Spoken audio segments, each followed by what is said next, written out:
Kita ke informasi kasus kematian Prada Chairul Muhammad Nail. Pomdam 14 Hasanuddin akhirnya menaikkan status hukum kematian Prada Chairul. Pomdam telah menetapkan 3 tersangka dalam kasus ini. Penyelidikan kasus kematian Prada Chairul Muhammad Nail, personel Yon Arhanud 4 AAY kini terus bergulir. Setelah lebih dari sebulan, Pomdam 14 Hasanuddin akhirnya menaikkan kasus ini ke tahap penyidikan. Pomdam bahkan telah menetapkan 3 orang tersangka. Mereka merupakan senior korban yang diduga terlibat dalam penyiksaan hingga korban meninggal dunia.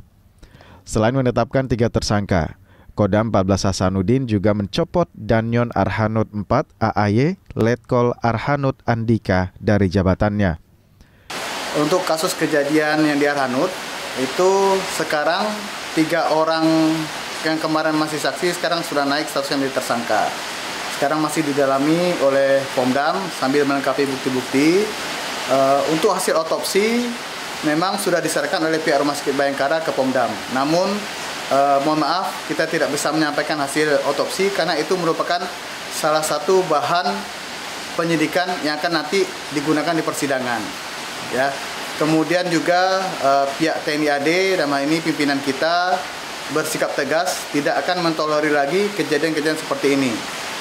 Salah satu contoh nyatanya yaitu Danyon Arhanud sudah dicopot, ya, tinggal nunggu proses pelaksanaan serah terimanya. Kasus kematian Prada Chairul Muhammad Nail kini masih terus bergulir. Pomdam pun masih akan melengkapi berkas penyelidikan, termasuk akan menggelar rekonstruksi dari kasus ini. Rama Pratama, Kompas TV Makassar, Sulawesi Selatan.